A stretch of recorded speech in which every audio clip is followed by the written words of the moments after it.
زه نه پوهېدم چې زما پر څټ څه روان و. همدارنګه په دې هم نه پوهېدم چې د اس اس د افسر په ذهن کې څه تېرېږي، خو دومره پوه شوم چې پر سر مې دوه ښه قوي ګوزارونه وخوړل. هماغه شېبه مې لرګی په لاس افسر ولید چې پر سر مې راچنګاوېده. په داسې یوه شېبه کې هغه څه چې انسان زیانمن او دردوي، جسمي درد نه بلکې دا له بېعدالتۍ او په کلي توګه له بې منطقۍ څخه رامنځته شوي یو روحي ازار او عذاب دی چې سخت سړی سخت په تکلیفولی شي. دا د حقیقتیا وړ ده. کوم ګزار چې د انسان په بدن ولګیږي خو د ټپ نښانې پاتې نشي، ښایي یو شمېر یې د هغې په پرتله چې د ټپ نښه یې پاتې کیږي ارزونکې او ځورونکې وي. یو ځل په یو طوفان کې واورې د اوسپنې د پټلۍ مخ بیخي پوښلی و، خو پر نامساعده هوا سربیره موږ باید کار کړی وی. دا چې د ځانونو د ګرم ساتلو یوازینۍ لار په کار کولو کې وه، ما هم په تیزه تیزه کار کاوه او زر زر به مې په بیلچې سره د اوسپنې پلټۍ ځای پر ځای کوله. د دې لپاره چې لږه دمه وکړم، یوازې یوه شېبه مې ځان د بیلچې لاس ته تکیه کړ. زما له بده بخته په همغه شېبه د اس اس افسر راوګرځي. زه یې ولیدم، داسې فکر یې کاوه چې ګویا وخت تېروم. هغه درد چې هغه شېبه دې افسر راکړ، نه د ښکنځلو او بدو خبرو و او نه هم د وهلو او ډبولو له درده سره د پرتلې وړ دی. افسر حتی ځان ته دا زحمت هم ورنه کړ چې په مخ کې یې هغه وږي او د څېرو او زړو جامو والا ولاړ سړي ته چې په څه ووایي، حتی تونې خبرې او کنځلې یې هم ورته ونه کړې، بلکې په ډېر نورمال خوشحاله حالت یې له ځمکې یوه ډبره راپورته کړه او زما په لورې راوویشته. زما په نظر دوی نوموړي دا کار کټ مټ داسې و لکه یو څوک چې د حیوان د توجه را اړولو لپاره کوي. هو، دو نوموړي دا کار تر ټولو دردناک او زموږ د سپکولو او ځورولو تر ټولو بده چاره وه. یو ورځ موږ اړ یوستلو چې د لرګیو اوږده او درانه تیران یا د سټک له یوې داسې لارې چې په بشپړه توګه په یخ پوښل شوې وه ولېږدوو. کله به چې د چاپ ښه وښویدا نو یوازې ځان نه بلکې هغه کسان به یې هم په خطر کې اچول چې له ده سره به یو ځای تیران لېږدول. زما یوه ملګري له پیدایښته د حاضري لګن، غیب او نیمګړتیا درلوده، خو نوموړی خوشحال و چې له دې ستونزې او نیمګړتیا سره سره بیا هم کار کولی شي، ځکه د انتخاب او ټاکنې پر مهال به یقینا هغه کسان ګازخونو ته استول کېدل چې د غړو عیب او نیمګړتیا به یې درلوده. نوموړي چې له څو نورو کسانو سره یې تیر لېږداوه، په کنګل شوې لارې پښه وښویدا، نږدې و چې ولویږي او پاتې کسان هم له ځان سره کش کړي. دا چې لا تر اوسه زما نوبت نه و را رسېدلی، له ځنډ پرته مې ورمنډه کړه. ناڅاپي مې پر څټ یو دروند وار وشو او د اس اس افسر په داسې حال کې چې ښکنځلې او بد ردې راته ویل راباندې امر وکړ چې بیرته خپل ځای ته وګرځم.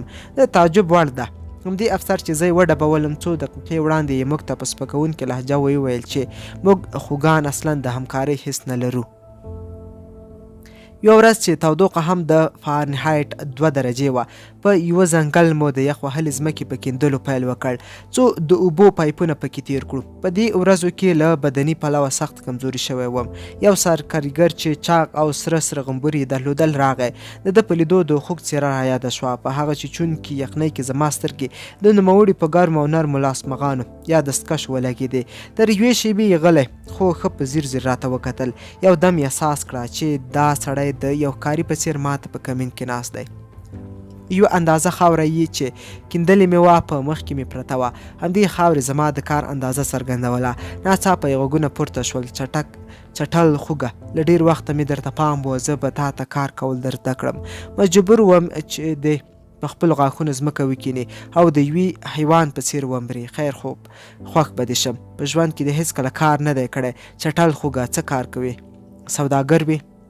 ما نور هېڅ شي اهمیت نه درلود. اوبه مې له سره اوښتې وې، څه یوه کوزه څه 100 کوزې، خو د ځان د وژلو لپاره مې باید د نوموړي ګواښ جدي نیولی وای. د همدې لپاره نیغ ودرېدم او ورسره سترګو په سترګو شوم.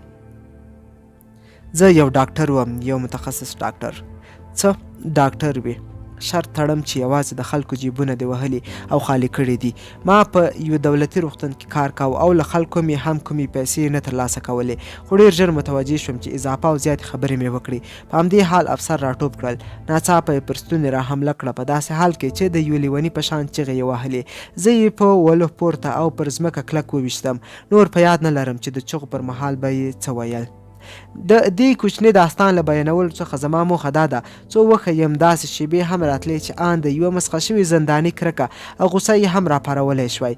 غوسه او کرکه یوازې د بېرحمۍ او یا له هغه څه څخه د رامنځته شوي درد له کبله نه بلکې په هغه کې له پټ سپکاوي او تحقیر څخه رامنځته کېده. د افسر د خبرو پر مهال مې وینه په ټول بدن کې وځغلېده ځکه د داسې یو چا خبرو ته مې باید غوږ نیولی وای چې پر ما او زما پر ژوند قضاوت کوي، هغه هم پرته له دې چې مسلې په اړه دې په ډېر کم څه وپوهیږي. باید اعتراف وکړم چې کله مې دغه داستان خپلو زنداني ملګرو ته بیان کړ تاسو باور وکړئ چې هماغه د ماشومتوب ارامي راکې پیدا شوه. له نیکه مرغه هغه کاپو یا مسؤل زنداني چې زموږ په ډله کې و ځان یې زما پوروړی باله. دی کاپو له دې امله له ما سره علاقه پیدا کړې وه چې ما به یې د مینې کیسو او همدارنګه د کورنۍ پیښو او کیسو ته غوږ نیوه. نوموړي به خپلې کیسې هغه مهال چې کارځای ته به روان و په لاره یې راته بیانولې. ما د هغه په پیژندګلوۍ رواني پندونو او همدارنګه په هغه برداشت سره چې د نوموړي له شخصیت څخه مې درلود په ده کې نفوذ وکړ، یعنې ځان مې پرې ومانه. له دې وروسته نوموړی له ما څخه منندوی و او خپله دې کار ما ته زیات ارزښت درلود. نوموړي ډیری وخت د صف په لومړیو 5 کتارونو کې ما ته د ځان تر څنګ ځای ساته چې معمولا به دلته د شته زندانیانو شمېر ټول ټال 280 کسان کېده. دا د نوموړي یوې بسیارې مهرباني وه. موږ با سهار سپېده چاود وخت په صفونو کې درېدلو، همدارنګه له دې خبرې ټول ډارېدل چې هسې نه ناوخته را ورسیږي او د صف په وروستیو کتارونو کې ودرېږي، ځکه که به مې د کوم سخت او درانه کار لپاره کسانو ته اړتیا پیدا شوه نو مشر کابه به راته او له وروستي کتار څخه به یې کسان خوښول. دا کسان به ناپېژانده ساتونکي یا کاپوګانو تر امر لاندې پر سختو کارونو اچول کېدل. ځینې وخت به کاپوګانو دغه د اړتیا وړ کسان د صف له 5 لومړنیو کتارونو څخه غوره کول څو هغه کسان معلوم او ګیر کړي چې چالاکي او رندي کوي. همدارنګه هر ډول اعتراضونه، زارۍ او فریادونه به یې په څو جانانه لغتو سره آرامول او ګیر شوي یا ټاکل شوي مجرمین به یې د وهلو او ډبولو په زور په منډو منډو تر کار ځایه رسول. زه تر هغه وخت له دې برنامو اسوده وم تر کومه چې زموږ د ډلې کاپو له ما سره د زړه راز او غم شریکاوه، یعنې د نوموړي د اړتیا تر وخته زما تضمین شوی افتخاري ځای د نوموړي تر څنګ و. خو دې ملګرتیا یو بل امتیاز هم درلود. زه هم د نورو زندانیانو په څیر د پښو له پړسو په عذاب وم. پښې مې دومره پړسېدلې وې چې په ډېرې سختۍ سره مې ګونډې خوځولی شوی. د دې لپاره چې په پړسېدلو پښو ته پایزار واچولی شم نو اړ وم چې بندونه یې همداسې پرانیستم، پرېږدم او وی نه تړم. که به مې جرابې هم درلودې خو په پښو کې به مې نه شوی، ځکه یوازې پایزار مې هم په پښو کې نه ننوتل. له همدې امله به مې پښې چې تر نیمایي بلوڅې وې همیشه لمدي او پایزار به مې له واورو ډک ول. البته پښې به مې هېڅ یخ وهلې او پړسېدلې وې نو په دې ترتیب هر ګام به مې چې اخیست ډېر درد به یې راته کاوه. په اوږدو لارو کې به مو په پایزار یا بوټان بیخي په واورو پوښل شول چې په پایله کې به زندانیان په تکراري ډول ښویېدل او هغه کسان چې د دوی تر شا به روان ول یو پر بل د پاسه ورلوېدل. په دې وخت کې به دغه غوښتنې پایې یا پښې یوازې د یوې شېبې لپاره دمه شوې. په دغه ډول مواردو کې به ساتونکي یا کاپو حوصله نه کوله او سملاسي به یې پر زندانیانو د ټوپک کنداغونه راواړاوه او وهل به یې پرې پیل کړل څو بیرته جګ او روان شي. طبیعي دا هغه کسان چې د کتار په مخکینۍ برخه کې ول ډېره کمه به داسې پیښېده چې ودې درېږي او همدارنګه اړتیا نه وه چې صف ته د رسېدو لپاره په خوږمنو پښو منډې ووهي. زه بیا هم له دې امله خوشبخته وم چې د ښاغلي کاپو ځانګړی ډاکټر جوړ شوی وم. دې صف په سر کې به په ډېر آرامه قدمونه روان وم. دا چې ما مې د خپل کاپو خدمت کاوه نو د غرمني سوپ د ویش پر مهال به چې کله نوبت ما ته راورسید څمڅه به یې د دیګ بیخ ته ووهله او یو څه اندازه نخود به یې هم زما په کاسه کې راواچول. دغه کاپو چې مخکې د پوځ افسر و دومره مېړانه به یې راسره کوله چې حتی د سرکاریګر تر غوږ یې هم دا خبر وررسوله چې زه یو استثنایي او ښه کاریګر یم. سمه ده چې دې تعریفونو او صفتونو کومه ځانګړې مرسته نه راسره کوله خو په هر حال ژوند مې یې ژغورلو. دا هم له څو مواردو یو مورد و چې زه یې ژغورلم. یوه ورځ وروسته مې له سرکاریګر سره شخړه او دعوه وکړه چې کاپو بیا په پټه توګه د کار لپاره بلې ډلې ته واستولم. داسې سرکاریګران هم ول چې له موږ سره به یې خواخوږي او همدردي کوله. او همدارنګه د کار په چاپیریال کې به یې څه ناسته اسانتیاوې هم راته برابرولې. په دې سربیره دوی به هر وخت ویل چې یو عادي کارګر به په ډیر کم وخت کې زموږ په پرتله څو برابره کار ترسره کاوه. خو آیا دوی نه پوهېدل چې د نورو عادي کارګرانو د ورځنۍ ډوډۍ برخه له 300 ګرامه جګه وه چې موږ ته به ترې هم کمه برخه راکول کېده او د ورځې به 1.5 لیټر اوبلن سوپ نه ورته رسېده او یا په دې نه پوهېدل چې عادي کارګران هم زموږ په څېر تر رواني فشار لاندې دي. زموږ په څېر له خپلو کورنیو هیڅ خبر نشي ترلاسه کولی او یا عادي کارګران هم ورځ او هره ګړۍ په مرګ نه ګواښل کېدل. ما یو ځل جرأت وکړ او یو کارګر ته مې وویل که په هغه لنډه موده کې چې ما د لارو جوړول زده کړل تاسو هم د مغز جراحي زده کړې او نو بیا به ما ته ستاسو ډېر احترام او درناوی کاوه. سرکارګر زما په دې خبر له تمسخره ډک اکټ وکړ. بیا بې احساسي چې د دویمې مرحلې د ناروغۍ تر ټولو مهمه نښه وه له ځانه د دفاع یو اړین میکانیزم هم بلل کېده. واقعیت ورو ورو مسخه کېده. ټولې هڅې عواطف او هیجانونه پر یوې مسلې راڅرخېدل. د ځان او ملګرو ساتل ماښام مهال به چې زندانیان د یوې رمې په شان له کارځای څخه زندان ته راوستل کېدل له منځه به یې دا خبره ډېره اورېدل کېده. ښه یوه بله ورځ هم تېره شوه. هغه فشار چې زندانیانو به د ژوندي پاتې کېدو لپاره په ځان راوړ د هغوی د روحي وضعیت د کمزورتیا لامل کېده. په زندان کې زما څو تنه همکاران چې د روان درملنې په برخه کې زده کړې که درلودې تر ډېره به د زندانیانو د بیرته شاتګ په اړه خبرې کولې. بیرته شاتګ په ارواپوهنه کې یو دفاعي میکانیزم دی چې کله انسان له یو نه رغمېدونکي وضعیت سره مخ شي له ځانه د دفاع په خاطر بیرته د ودې او رشد ابتدایي مرحلو ته ګرځي. یعنې بیرته شاتګ یو ډول لومړني ذهني ژوند ته د بیرته ستنېدو په معنا دی. په دې ډول مرحله کې یو زنداني خپلې هیلې او غوښتنې په خوب کې ویني. زندانیانو به تر ډیره کوم ډول خوبونه لیدل؟ ډوډۍ، شیریني، سیګرټ او ګرم حمام. دوی به خوښي او ښهتوب په خوب کې لیده ځکه دا هیلې به د ویښتیا په عالم کې نه پوره کېدې. نو له دې عمله به یې د یوې رویا په بڼه په خپلو خیالونو کې رنګولې. دا چې دغه خوبونه ګټور و که نه دا بیل بحث دی. د زنداني له روی کېدو وروسته به د زنداني ژوند له واقعیت او وحشتناک تضاد سره مخ کېده. هېڅکله مې هیر نشي چې یوه شپه څرنګه د یو زنداني په خرهار له خوبه راویښ شوم. د زنداني سخت په زوره خپلې پښې او لاسونه په ځمکه وهل او ښایي چې په یو وحشتناک او ویرونکي کابوس کې به وه. لکه څنګه چې مې تل د هغو کسانو په اړه د ترحم حس درلود چې ویرونکي خوبونه به یې لیدل او یا به په خوب کې ګډ وډ غږېدل. د دې بیچاره زنداني په اړه هم لاس په کار شم او له خوبه د ویښولو په تکل شوم.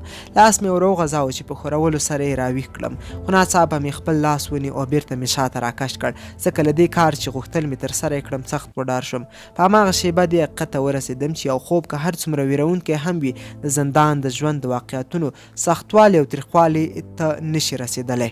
یعنی یو ډیر ویرونکی خوب هم د زنداني ژوند د واقعیتونو په پرتله ښه دی او ما په بې خبره توګه غوښتل چې نوموړی بیرته د زندان ترخو واقعیتونو ته راوګرځوم. دا چې خواړه ناکافي او د کیفیت او کمیت له پلوه بیخي صفر و، زندانیان ترې سخت رنځېدل. د ښو خوړو هیله یې بیخي اصلي غریزه ګرځېدلې وه او دې هیلې له ځان سره د زندانیانو ذهن بوخت کړی و. اوس راځئ د هغو زندانیانو لیدو ته ورشو چې د کار کولو په حال کې دي. یو بل ته نږدې دي او څوک پرې څاره هم نه کوي. دوی به یو دم د غذایي موادو په اړه په خبرو کولو پیل وکړ. یوه زنداني به له بل زنداني څخه چې د یوې کندې او خندق په داخل کې کار کاوه پوښتل چې کوم خواړه یې خوښیږي. وروسته به یې د هغو خوړو د پخولو طریقې له یو بل سره شریکولې چې پخولی یې شوی. بل ځل به یې سره راغونډ شول. نو د خپل ازادۍ د ورځې د خوړو صورت او بڼه به یې په خپلو ذهنونو کې چمتو کوله. یعنې هغه ورځ چې ډېر وروسته له بنده خوشي شي او بیرته خپلو کورونو ته ستانه شي. د غذا او خوړو په اړه بیخي ډیر په تفصیل غږېدل تر دې چې ناڅاپه په رمزونو او شفرونو موږ ته دا خبر راورسید پام کوئ چې کاپور راغی. ما همیشه د خوړو په اړه خبرې کول خطرناک بلل ځکه دا تېروتنه ده چې د هاضمې جهاز په داسې حال کې چې تر یوې کچې له بې کیفیت او بې کمیت خوړو سره عادت شوی د خوشمزه او خوندورو خوړو په خیالونو او ډولونو سره یې تحریک کړو. که څه هم چې دغه ډول خبرې د یو لنډمهال لپاره رواني ارامتیا راولي، خو دا یو داسې خیال او تصور دی چې له جسمي پلوه ډیر خطر لري. د زندان د دورې په وروستیو کې به موږ ته یوازې یو اوبلن سوپ او هماغه یوه ټوټه وچه ډوډۍ راکول کېده، خو اضافي جیره یا خواړه هم درلودل چې یا به یوازې 20 ګرامه نباتي غوړي او یا یو نازک او ارزان بیه کالباس د غوی د غوښې نرۍ کړل شوې ټوټې یا د پنیر یوې نرۍ ټوټه او یا به هم یو کاچوغه غیر طبیعي شات و. د ګالرۍ له پلوه که ورته وګورئ دغه ډول تغذیه بیخي ناچیزه او نامناسبه وه، ځکه موږ ډیر سخت بدني کارونه ترسره کول او د دې ترڅنګ د کافي جامو له نشتون سره بیا هم په پرله پسې توګه یخ ته د ګرځېدو او کار به مو کاوه. د هغو ناروغانو وضعیت له دې هم بدتره و چې تر ځانګړي څار لاندې او په ځای کې به پراته ول. له دې بدتره خو دا وه چې د بدن غوړ مخ مو پر ختمېدو شو، دومره ډنګر شو چې ته خالي هډوکي او سکلیټ ته د زیرې او زړې جامې ورغوستې دي. موږ نور هیڅ نشوای کولی، یوازې د بدن د رچېدو ننداره مو کوله. بدن مو خپل پروټینونه هضمول او بالاخره عضلې مو ورکېدلې. اوس یو داسې حالت ته ورسېدو چې حتی د درېدو توان مو هم له لاسه ورکړ. د کوچني بدن غړي مو یو په بل پسې مړه کېدل. موږ هر یو په دې پوهېدو او په استادانه توګه مو ویلی شوی چې دا ځل نوبت د چا دی او دا اوښ څه وخت زموږ په کور کې څملي. پر دې ټولو مرګونو او دردونو سربیره چې لیدل مو د مرګ نورې نښې او علایم مو هم په ښه توګه پېژندل او زموږ وړاندوینې کاملا دقیقې وې. د یو او بل په غوږ کې به مو دا خبره زمزمه کوله، هغه به ډېر ونه پایي او یا اوس د هغه نوبت دی. شپې مهال به مو چې د بدن سپیرې کتلې او خپل لوڅ بدن به مو لیده، فکر به مو کاوه چې دا پر موږ څه حالت راغلی. آیا دغه بدن چې د خل اسکلیټ په شان دی زموږ خپل دی؟ مخکې مې وویل چې د خوندورو خوړو په اړه سوچونه او خیالونه څنګه د زندانیانو مغز په عذاباوه. د خوندورو خوړو په اړه تصورات او فکرونه کول یو اجتناب نه منونکی کار و. دې فکر د بیکارۍ په شیبو کې د هر زنداني په باخبره ذهن کې ځای نیوه. ښایي درک کړئ چې زموږ تر ټولو غوره او ښه زنداني هم د یوې داسې ورځې په ارمان و چې یو ځل بیا نسبتا ښه خواړه وخوري. په واقعیت کې دا هیله او غوښتنه یوازې د خوراک لپاره نه بلکې د هغې ورځې لپاره وه چې د بشر غربت، غریب او له درده ډک ژوند پکې ختم او پاشل شي، چې له خوړو پرته پکې د نور شي په اړه فکر نه کېده. هغه کسان چې دا مرحلې نه دي تجربه کړې ډېره به ورته سخته وي چې روح خرابونکي د ذهني تعارض او د هغه سړي د ارادي ځواک تضادونه د مجسم کړي چې لوږی تجربه کړي. همدارنګه دوی به هیڅکله دا درک نه کړي چې د یوازې درېدو، خندق کېدلو او د ساعت د 9:30 یا 10 بجو د زنګ غږ ته د غوږ نیولو معنا څه ده. موږ یوازې نیم ساعت دمه درلوده چې په دې مهال به یې هم ډوډۍ راویشتله. په اصل کې هیڅ ډوډۍ نه وه. هغوی د زندان مسؤلینو په بار له سرکارګر څخه زموږ د چلن او کار په اړه پوښتل او موږ به په ترتیب سره د ساعت پوښتنه کوله او په امیدوارۍ به مو په جیب کې پر پرتې یوې ټوټې وچې ډوډۍ ګوتې راکاږلې. لومړی به مو د یوه ګران بیه څیز په شان ډوډۍ په خپلو یخ وهلو ګوتو کې ونیوه. د 2 ګوتو په اندازه به مو ترې راماته کړه او خولې ته به مو واچوله. بالاخره یو څه به مو ترې پرېښوده او له ځان سره به مو تړون وکړ چې نور به نه خورم او تر ماښامه به یې په جیب کې ساتم. آیا دا هر څه چې وایم یې کوم څوک یې پر ما ناپوهېدلی شي؟ موږ د هغې ناچیزې یوې ټوټې ډوډۍ د یو ځایي خوړلو او کم خوړلو لپاره د ځانګړو طریقو د معنا او بې معنا والي په اړه غږېدلو. دا هغه ډوډۍ وه چې د زندان د دورې په وروستیو کې د ورځې یوازې یو ځل راکول کېده. د زندانیانو په منځ کې 2 ډوله فکر موجود و. یو په هماغه لومړۍ شیبه کې په یو وار د ټول ډوډۍ خوړل چې دې کار 2 امتیازه درلودل، یعنی هم زنداني د یو لنډمهال لپاره په ورځ کې یو ځل خپلې د لوږې درد تسکیناوه او هم یې په دې شکل سره خپله ډوډۍ له احتمالي ورکېدو او یا کمیدو څخه ساتله. ځینو زندانیانو به خپلې ډوډۍ ته مهالویش جوړ کړی و او د ورځې په اوږدو کې به یې په بېلابېلو وختونو کې لږ خوړله او د دې کار لپاره یې مختلف دلایل هم درلودل چې بالاخره زه هم له دوی سره یو ځای شوم. د زنداني ژوند په 4 ساعتونو کې تر ټولو وحشتناکه شیبه د ویښتیا یا بیدارۍ شیبه وه، ځکه زموږ خوب به یې سهار سپېده چاود مهال د زنګ په 3 واړو کړنګونو سره وتخناوه. موږ یې په ډېرې بېرحمۍ سره د خپلو خوږو هیلو له خوبه راجلا کولو. له دې وروسته مجبور وو چې له خپلو لمدو بوټانو او موزو سره زور ووهو او خپلې خوږمنې او پړسېدلې پښې پکې دننه کړو. ځینو به د بوټانو د مزو پر ځای خپل بوټان او موزې پر نرۍ فلزي مزو یا سیمانو تړلې. یوه ورځ سهار وختي مې د یوه داسې چا ژړا واورېده چې د یوه زړور او باوقار کس په توګه مې پیژانده. دې سړي بیخي د ماشومانو په شان ژړل، ځکه د نوموړي پښې ډېرې پړسېدلې وې او بوټان بیخي ورته کوچني شوي وو. ډېر زور یې وهلی و خو پښې یې نه وې پکې ننویستلې. له همدې امله اړ شوی و چې لوڅې پښې په واوره کې روان شي. ما به په دغه ډول وحشتناکو شیبو کې یو څه ارامتیا ساتله. له جیبه به مې ډوډۍ راوویسته او په ډېره اشتها سره به مې خوړله.